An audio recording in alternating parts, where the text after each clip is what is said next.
No. How did my mother's name get inside this Bible? Kelechi, what did you see? Your mother came 14 times. She abandoned me. No, Kelechi, you refused to see her. Some records should remain buried. My son, are you ready for the truth? What truth? The stolen money still exists. Speak, and your mother may pay the price. Late morning heat pressed against the barred windows of Ibarra Custodial Center's small library. Jeremiah stood beside a carton of donated books, offering worn Bibles to the men gathered around him. Most accepted one quietly. Kelechi did not. "Keep it," he said. "A book cannot open these gates." A few prisoners laughed. Mecca laughed loudest, eager to please him. Jeremiah did not argue. He simply placed the last Bible on the table and said taking it was a choice. Kelechi swept it away with the back of his hand. The book struck the floor, slid across the concrete, and stopped against his sandal. When he bent to return it, the cracked cover folded backward, his breath caught. Written inside, in a handwriting he had known since childhood, were 3 words: Chidinma Grace Nwafo, his mother's name. Jeremiah reached for the Bible, but Kelechi pulled it against his chest. "This one," he said quietly, "is mine." That night, after the sleeping quarters grew quiet, Kelechi opened the Bible beneath the weak corridor light. He traced the curved letter G in Grace and the heavy line beneath Nofor. His mother had always written that way. For a moment he remembered being 8 years old, watching her write his name inside a schoolbook while promising that anything bearing his name should never be treated carelessly. The memory angered him. Mecca appeared beside the bunk and asked why he had kept the Bible after insulting Jeremiah. "I need the empty pages," Kelechi replied. Mecca glanced at the inscription. "I thought you said your mother stopped coming." Kelechi shut the cover. She made her choice. After Mecca left, he opened it again. Beneath Chidinma's name was a damaged sentence. "For the day my son is ready to..." Water had erased the remaining words. Then Kelechi noticed a faded stamp. Mercy Haven Christian Care Home. The following afternoon, Kelechi entered the rehabilitation office and asked Grace Afolayan to show him visitor records. Grace looked up from her desk. For years, he had rejected every rehabilitation meeting she offered. Now he wanted archived family information. He claimed he needed a relative's contact details for release planning. Grace reminded him that his release was still years away and that protected records could not be handed over casually. Kelechi persisted until she allowed a supervised review. Jeremiah arrived for a program as Kelechi sat before the old register. He noticed the Bible beneath Kelechi's arm, but asked only whether it contained something personal. "No," Kelechi said. Grace opened the register. Chidinma's name appeared once, then again, then across page after page. Kelechi counted 14 entries dated after the time he claimed she had abandoned him. He counted again. Grace turned the register toward him. Beside every visit were 2 words: inmate declined. Kelechi pushed the register away and accused Grace of showing him false records. She remained calm. Each refusal, she explained, was logged and witnessed. She stopped coming. Kelechi insisted. "Yes," Grace answered. After 14 rejected visits, the final entry carried a different note: visitor unable to complete visit. No explanation followed. In the corridor, Jeremiah approached him. Kelechi warned him not to ask what the register contained. "I was not going to ask what it said," Jeremiah replied. "I was going to ask what it changed." Kelechi walked away. Later, in the exercise yard, Sadiq Bello joined him beside the fence. His voice was calm. "Old records are dangerous," Sadiq said. "They make old stories difficult to control." Kelechi called it a family matter. Sadiq glanced toward the Bible under his arm. Family matters become everybody's matter when money is buried inside them. That evening, Kelechi noticed the Bible's backlining had been carefully resealed. Before sunrise, Kelechi carried the Bible to the carpentry workshop. Using the edge of a ruler, he lifted the damaged lining from the back cover. Folded papers slipped onto the bench. They were payment receipts, small payments sent over years. Each carried Chidinma Grace Nwafo's name. The recipient was Femi Bamidele. Kelechi recognized the name instantly. Femi owned the electronics shop he had helped rob. He remembered the courtroom. Femi's bandaged head, and the prosecutor describing money never recovered. Mecca entered unexpectedly. Kelechi swept the receipts together, but one fell beneath the bench. Mecca picked it up. "Why was your mother paying the man you robbed?" Kelechi snatched it away and warned him never to repeat what he had seen. After Mecca left, Kelechi turned over the final receipt. On the back, in his mother's handwriting, were 6 words: "This debt belongs to my son." His hand began to shake. Kelechi found Jeremiah alone in the library and placed one receipt before him. "Does your Bible teach mothers to pay for their children's sins?" Jeremiah examined the paper, but did not answer immediately. Kelechi claimed Chidinma had been trying to purchase Femi's forgiveness and prove to her church that she had raised a criminal without becoming one herself. "Are you angry because she paid?" Jeremiah asked, "or because the payment admitted someone was harmed?" "The court punished me. A sentence can punish a crime," Jeremiah replied. "It cannot confess it for you." Kelechi accused him of enjoying prisoner's guilt. Jeremiah explained that Chidinma's payments could not purchase salvation, erase the robbery, or repent on Kelechi's behalf. She may have acknowledged the debt, but the decision to face it still belonged to her son. "Did Femi forgive her?" Kelechi asked. "Forgiveness was never hers to collect." Jeremiah turned over the receipt. A small official reference number was written beneath the date. Grace located the reference number inside Kelechi's archived case file. She placed a victim impact report before him and warned that reading it would not change his conviction. The document recorded Femi's head injury, an employee's broken arm, and 7 workers who lost their jobs after the shop closed. Femi's insurance claim had been disputed. Medical treatment pushed the family into debt. His teenage son required counseling after witnessing part of the attack. Kelechi dismissed the report as language written to make him appear worse. Grace showed him Femi's signed statement. It did not demand revenge. It asked why the robbers took everything after he had surrendered the keys. The words carried Kelechi back to the courtroom. Femi had sat behind the prosecutor with a bandage near his temple. Kelechi remembered looking at him once, then turning away. Grace showed him the final page. The insurance company had paid almost nothing. 6 months after the robbery, Femi lost the shop. Sadiq found Mecca alone in the wash area. What fell from Kelechi's Bible? Mecca kept his eyes on the tap. Old papers. Sadiq washed his hands slowly. Old papers are the most dangerous kind. They remember what men want forgotten. He offered Mecca protection from another prisoner in exchange for information. When Mecca remained silent, Sadiq mentioned Femi Bamidele's name. Mecca's expression betrayed him. Later, Sadiq joined Kelechi in the exercise yard and spoke casually about the failed shop, Chidinma's payments, and the money the police never recovered. Kelechi demanded to know who had spoken. Sadiq ignored the question. "Destroy the receipts. Forget Mercy Haven. This concerns my mother." Sadiq's faint smile disappeared. "It stopped being only about your mother the day money went missing." When Kelechi returned to the sleeping quarters, he reached beneath his mattress. The Bible was gone. Kelechi tore through his bedding and accused Mecca of stealing the Bible. "I did not touch it," Mecca protested. "Sadiq questioned me." Kelechi raised his hand, then stopped before striking him. Together, they searched the sleeping quarters and nearby workshop. They found the Bible inside a cabinet Kelechi had never used. Nothing was missing, but the receipts had been rearranged. One lay across the 28th chapter of Proverbs. Mecca suggested reporting the intrusion. Kelechi refused. An official complaint would require him to explain the receipts and why Femi's name mattered. Mecca stared at him. "So you want the truth, but only if nobody asks what you are hiding." Kelechi ordered him to leave. When he was alone, he looked down at the open page. "Whoever conceals their sins does not prosper." He closed the Bible before reading the rest. Someone had not taken it to steal evidence. Someone had moved it to prove they could reach him whenever they wished. Grace placed 2 photographs of the same street before Kelechi. In the first, Femi stood outside Bamidele Electronics with 7 employees beneath a bright signboard. In the second, the sign had disappeared. Another business occupied the building.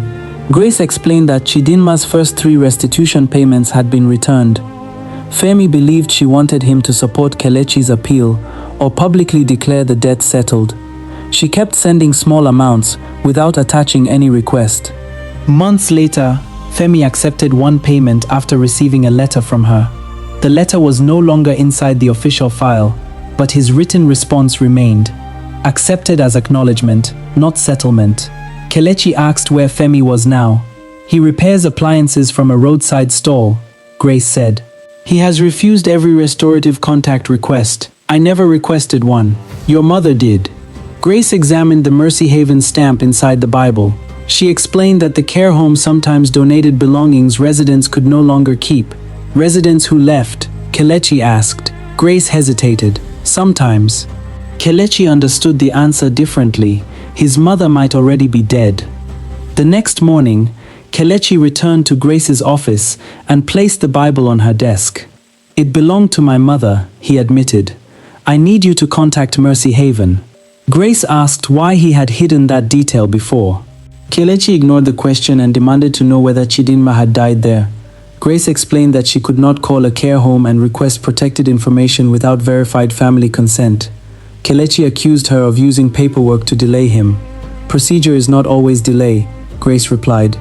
Sometimes it protects vulnerable people from strangers claiming to be family. Jeremiah helped him complete the welfare request, but refused to use ministry contacts to bypass the rules. When the form asked for his relationship to Chidinma, Kelechi's pen stopped. After several seconds, he wrote, Son. Later, Mercy Haven confirmed that Chidinma's personal file still existed. Before releasing anything else, however, they required proof that Kelechi was truly her son. That night, Kelechi removed a small plastic-wrapped photograph hidden beneath the stitching of his mattress. It showed him as a teenager beside Chidinma's tailoring stall. Her hand rested proudly on his shoulder while he tried not to smile. Mecca saw the photograph. You kept that all these years. Kelechi wrapped it again. Say nothing. The following morning, he gave it to Grace. Behind them in the picture was a painted sign, Chidinma Grace Nwafor, Tailoring and Fabrics. It was enough to support the verification request. Jeremiah asked why Kelechi had preserved the photograph if he believed his mother had chosen everyone else over him. To remember who she was before she left me. Jeremiah studied him, or to remember that you still wanted her to choose you. Kelechi looked away. Before Grace could send the final documents, Officer Daniel entered the office. A search had uncovered prohibited medication beneath Mecca's mattress. Mecca insisted it was not his. Mecca was led toward the interview room while Sadiq watched from across the corridor. Officer Daniel asked where the medication came from. Mecca said nothing. Kelechi understood immediately. Sadiq had framed the boy to show what would happen to anyone who helped him. Daniel questioned Kelechi because witnesses had seen him near Mecca's bunk the previous evening. Kelechi could have protected himself by remaining silent. Instead, he admitted that Mecca had been threatened after seeing documents connected to his case. Threatened by whom? Daniel asked. Kelechi hesitated, then named Sadiq. Daniel warned him that accusations without evidence could make matters worse, but he recorded the statement. Later, Sadiq blocked Kelechi inside a narrow corridor. You are spending protection you have not earned. The boy is not part of this. He became part of it when you let him see. That evening, Daniel quietly told Kelechi the medication had been planted too neatly. He did not trust Kelechi, but he no longer believed Mecca acted alone. 2 days later, Grace received the verified response from Mercy Haven. After Chidinma suffered a stroke, several belongings from her former home had been transferred into storage. During a routine clearance, a volunteer mistakenly placed her Bible among books meant for donation. The box went to a literacy charity, which later delivered it to Ibarra Custodial Center. Kelechi struggled to accept the simplicity of the explanation. Out of every prison it came here. Grace showed him the distribution record. The charity had assigned the box to Ibarra with several others. Jeremiah refused to turn the coincidence into a prophecy. I cannot tell you why God permitted it to reach you, he said. I can only tell you that it did. Kelechi asked the question he had been avoiding. Is my mother alive? Grace said Mercy Haven had agreed to a supervised family status call. The telephone began ringing. Kelechi stood beside the desk, unable to sit. Someone answered from the care home. The Mercy Haven administrator confirmed that Chidinma Grace Nwafo was alive. Kelechi gripped the edge of Grace's desk. The administrator explained that Chidinma had suffered a stroke 18 months earlier. Her speech had improved, but weakness remained on her right side. "Why was I not told?" Kelechi demanded. The administrator checked the file. Chidinma had kept him listed as her next of kin. Several letters had been sent to the prison. Grace opened an archived folder and found an unopened welfare notice. Kelechi remembered throwing away letters carrying his mother's name. Then a weak voice sounded in the background. "Who is calling?" Kelechi stopped breathing. He knew that voice. The administrator asked Chidinma whether she wished to speak with her son. A long silence followed. Then Chidinma answered, "Ask him whether he is ready to hear the truth or whether he only wants to hear that I still love him." The call ended before Kelechi could reply. For years he had asked why his mother abandoned him. Now he knew she never had. The following morning, Grace placed a supervised contact form before Kelechi. Mercy Haven would arrange a video call, but Chidinma had written one question beneath the consent section. "Does my son want truth or only reassurance?" Kelechi pushed the paper away. A mother should not put conditions on speaking to her son. "She has not refused you," Grace replied. "She is asking what you expect from her." Outside the prison chapel, Kelechi told Jeremiah he only wanted to hear that his mother had never stopped loving him. Jeremiah asked what he would do if she confirmed her love and still demanded honesty. "You turn everything into a sermon." "No," Jeremiah said. "I am asking whether you want your mother or only the version of her that protects you from yourself." Kelechi returned to Grace's office. Beneath Chidinma's question, he slowly wrote, "I do not know. But I am ready to listen." 1 hour later, the video call was approved. The screen flickered. Chidinma appeared seated in a modest room at Mercy Haven. She looked thinner than Kelechi remembered. A wooden walking stick rested beside her chair, and her right hand lay stiffly across her lap. For several seconds, neither spoke. Then she called him by the name she had used when he was a child. "Kele." His jaw tightened. "Why did you let me think you were dead?" Chidinma looked at him steadily. "I wrote. The care home wrote. You stopped receiving anything that carried my name. You stopped visiting. I stood outside that prison 14 times after you refused me." She explained that during her final attempt, she collapsed near the visitor's entrance and woke in hospital. Kelechi looked toward Grace, searching for contradiction. None came. "You kept saying I left you," Chidinma continued. "My son, I stood outside that place until my body could no longer carry me. You were the one who would not come." Kelechi lowered his eyes. "Did you ever stop calling me your son?" "Never," she answered. "But being my son never made what you did right." Kelechi asked why Chidinma had paid Femi without telling him. She explained that she visited the address listed in the court records after hearing Femi's shop had closed. She found him repairing kettles and radios beneath a roadside shelter. "I could not pretend our family had no responsibility." "You humiliated me," Kelechi said. Chidinma's voice hardened. "You were not ashamed when the money was hidden. You became ashamed when somebody admitted where it came from." Kelechi stared at the floor. She confessed that the payments had also helped her avoid a harder truth. Working and sacrificing made her feel she was repairing what her son had broken. But she eventually understood that she had begun carrying a responsibility that belonged to him. "I could return some money," she said. "I could not return your heart to God." She had hidden the receipts inside the Bible because she hoped Kelechi would one day see love and accountability together. Then she asked, "The money they never recovered, does it still exist?" Kelechi's silence answered her.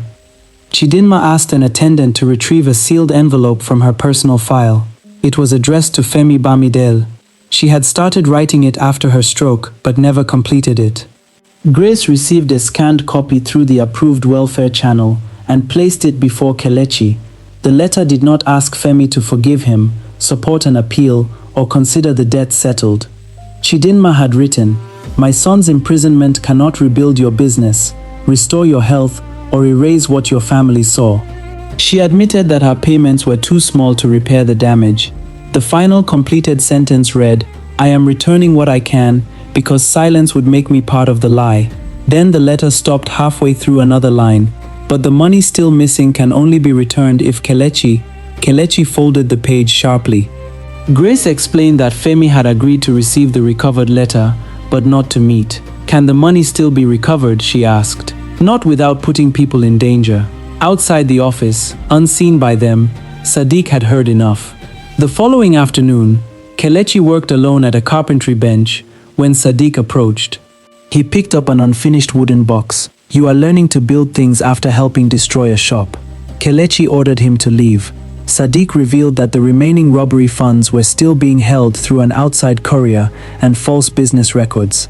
Kelechi's promised share had never disappeared. Your mother's small payments changed nothing, Sadiq said. That money can still give you a life when you leave here. He offered Kelechi a bargain. Stop asking about Femi. End the investigation. Keep Mecca silent. Preserve the money. You are not afraid of me, Sadiq whispered. You are afraid that returning it will prove you could have returned it years ago. After he left, Kelechi opened Chidinma's Bible and read the verse he had once closed. Whoever conceals their sins does not prosper, but the one who confesses and renounces them finds mercy. Jeremiah later found him sitting alone. The money still exists, Kelechi admitted. And what do you believe truth requires? Kelechi looked up. I know where they moved it. Before he could say more, Officer Daniel entered. Mecca had changed his statement. He now claimed Kelechi planted the medication. Officer Daniel confiscated Chidinma's Bible and ordered Kelechi into the interview room.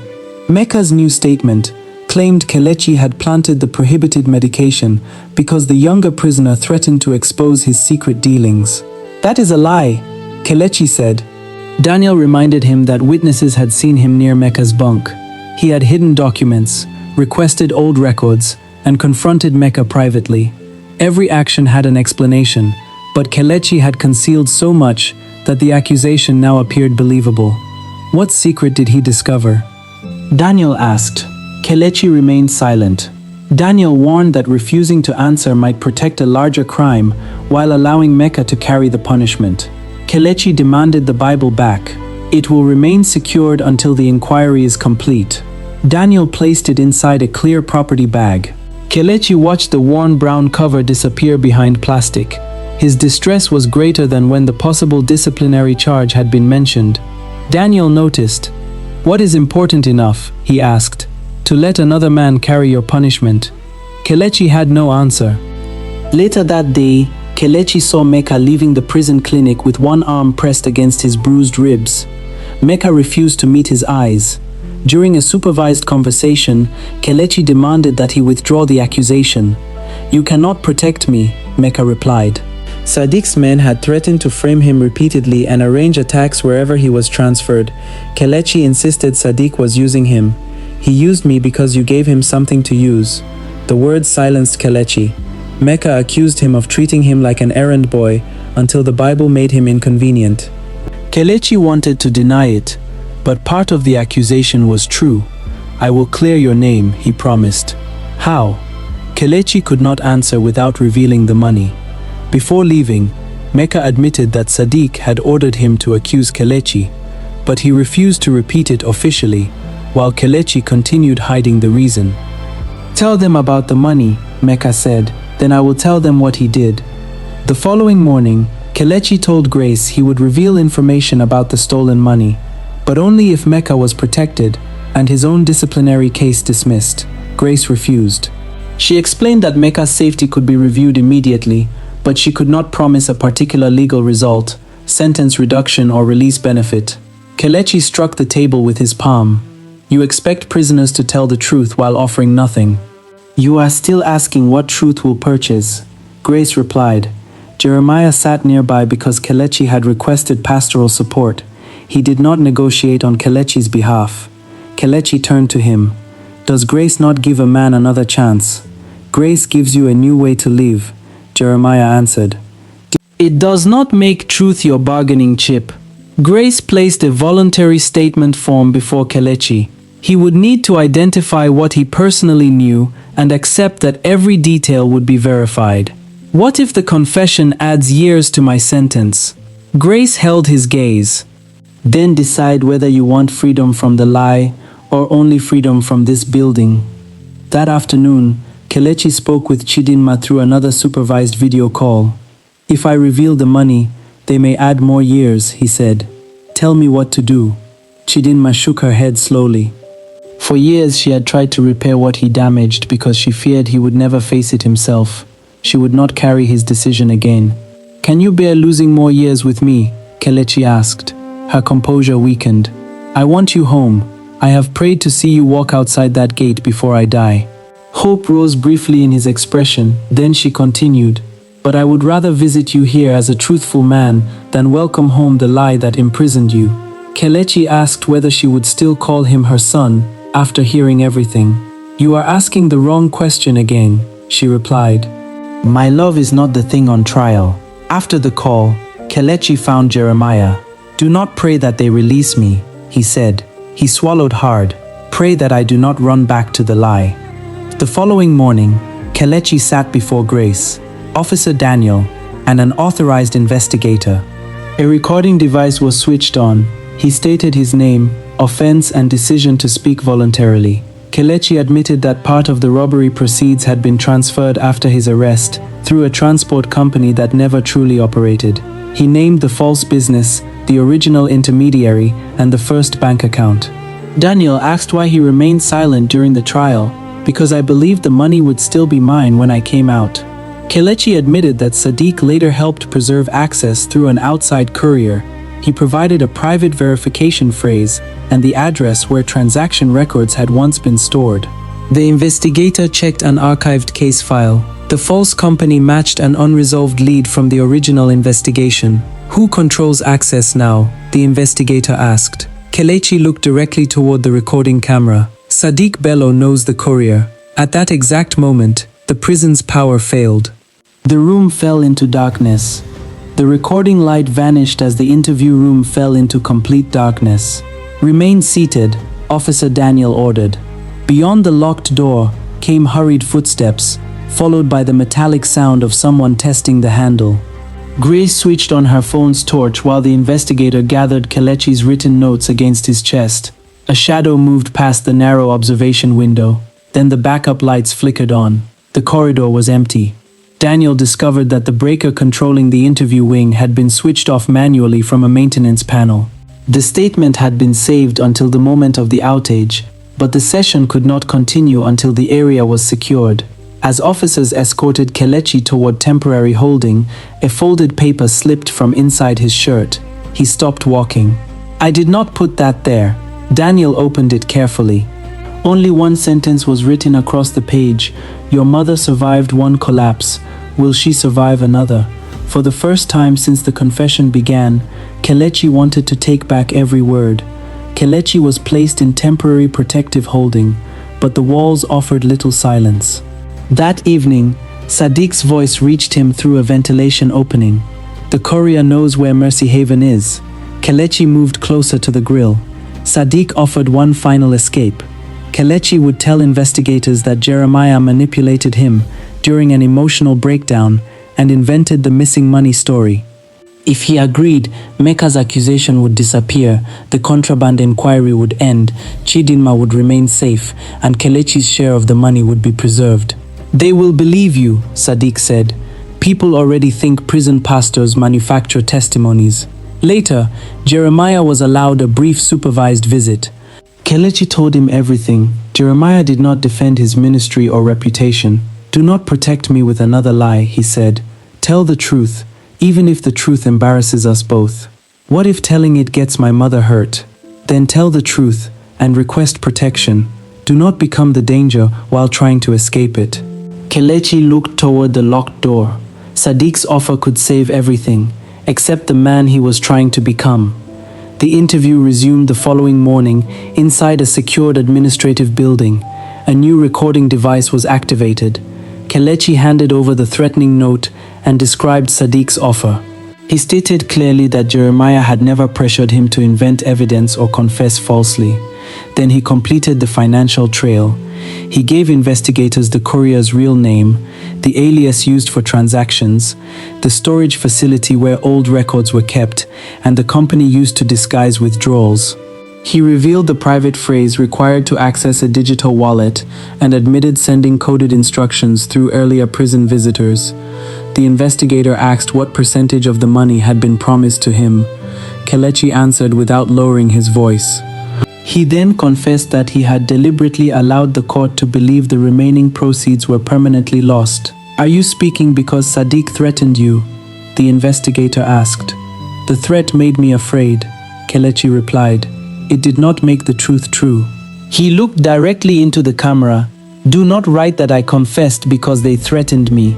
Write that I stayed silent because the money still belonged to me in my heart."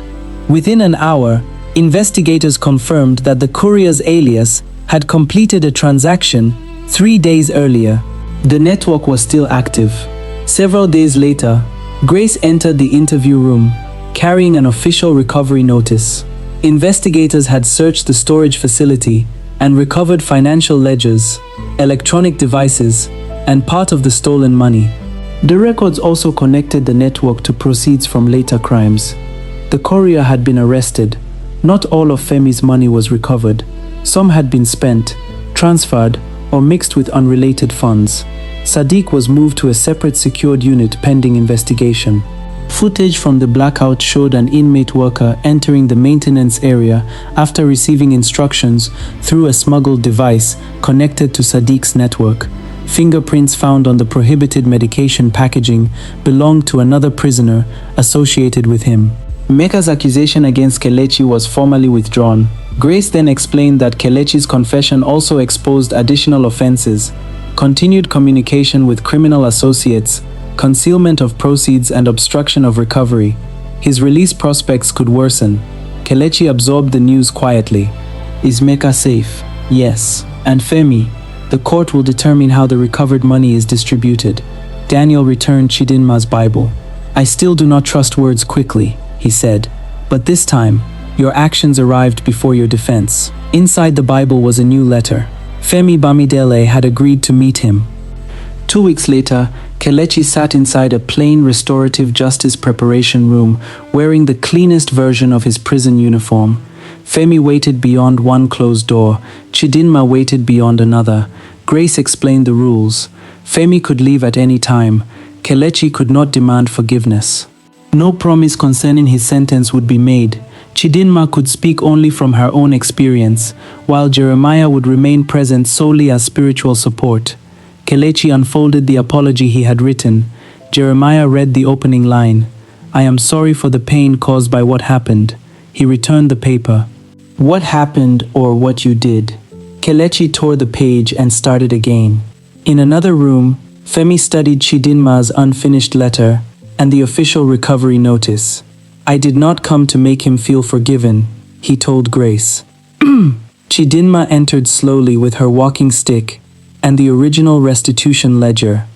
Kelechi completed his new opening. Mr. Bamidele, I helped plan the robbery of your shop, protected the money afterward, and spent years refusing to see what it did to you.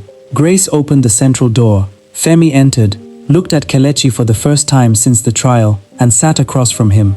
Do not tell me you are sorry yet, he said. First, tell me what you believe you did. Femi leaned forward. Tell me what you believe you did. Kelechi admitted that he had provided the shop's delivery schedule, closing routine, and safest escape route. He knew weapons would be carried, even though he later used the fact that he had not fired one to minimize his guilt. He admitted protecting the stolen money and expecting to collect his share after prison. We took your money, Kelechi said. Femi's expression hardened. You took more than money. He placed an old photograph of his employees on the table.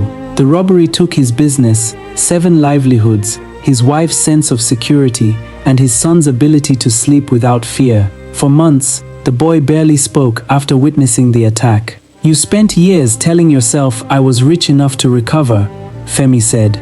Look at me and tell me whether you still believe that. Kelechi met his eyes. No. Why return the money now? At first because I was afraid, Kelechi replied. Then I understood that fear was not what made keeping it wrong. Kelechi unfolded his apology, then placed it aside. I helped plan the robbery. I protected the money afterward. I reduced you to a rich stranger, so I would not have to imagine what we did to your family. He apologized for allowing his mother to carry responsibility that belonged to him. I cannot restore the years I took. I can return what is recovered, work honestly, and stop lying about who was harmed. Chidinma then addressed Femi. She admitted that her payments may have repeatedly reopened his wounds. She had imagined that sacrificing enough might repair her son's wrong. I was wrong to carry what only Kelechi could confess. Femi remained silent for a long time. Then he turned to Kelechi. I forgive you. Tears filled Kelechi's eyes. Femi raised one hand. Listen to the rest. Forgiveness did not mean the robbery was small. Trust had returned. The sentence should disappear, or Kelechi was entitled to a relationship with him. It means I will no longer build my life around hating you. Kelechi nodded. What can I do now? Do not perform repentance for me, Femi answered. Leave it where nobody is applauding. 3 weeks later, Kelechi stood before a formal custodial review panel. The panel acknowledged that his cooperation had helped recover criminal proceeds, identify an active network, and clear Mecca. But his confession had also confirmed years of concealment, obstruction, and continued communication with criminal associates. No immediate release was granted. His legal position would be reviewed, and certain privileges would depend on sustained conduct rather than one confession. Outside the room, Grace explained that the recovered assets had entered a court-supervised restitution process. Femi and other affected parties might receive payments, but nothing was guaranteed quickly. Kelechi stared through a barred window. Did telling the truth change anything? It changed what you are choosing to become, Grace said. It did not change history. For a moment, bitterness returned to his face.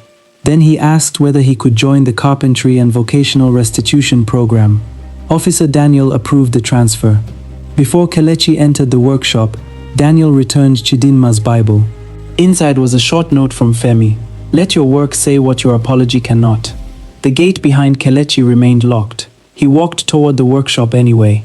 6 months later, sawdust covered Kelechi's hands as he repaired a broken wooden chair. A documented portion of his small prison earnings now went into the official restitution fund. Other prisoners mocked him for repaying money while his sentence remained unchanged. The work is not buying my freedom, he told them. Mecca had returned from protective transfer and joined the vocational program. Kelechi no longer treated him like an errand boy. He patiently showed him how to measure timber and later stopped him from carrying a concealed package for another inmate. During visiting hours, Chidinma arrived with her walking stick. Kelechi met her instead of refusing the visit. He admitted that some days he regretted confessing, especially when prison life became difficult. Faithfulness is not pretending the choice was easy, she replied. Kelechi gave her a small wooden box containing organized copies of the restitution receipts. You carried these long enough. Chidinma closed the box and returned it. Carry them as truth, not as shame. They embraced carefully. As she left, a newly admitted prisoner knocked a Bible from a volunteer's hand. It landed on the floor. The new prisoner laughed bitterly. Bibles are for men too frightened to accept reality. Kelechi recognized his former voice. He picked up the fallen book but did not argue. Instead, he brought Chidinma's repaired Bible from the shelf and placed it beside the young man. Why do you care? The prisoner asked. I rejected one too. Did reading it get you released? Kelechi glanced through the bars. No. He rested one hand on the table. It showed me the prison I kept carrying inside myself. The young man pushed the Bible away slightly. Kelechi did not force it back. Keep it until you are ready for the truth. He returned to the carpentry workshop and resumed shaping an unfinished piece of wood. Behind him, the prisoner looked at the Bible. His hand moved closer, but he did not open it.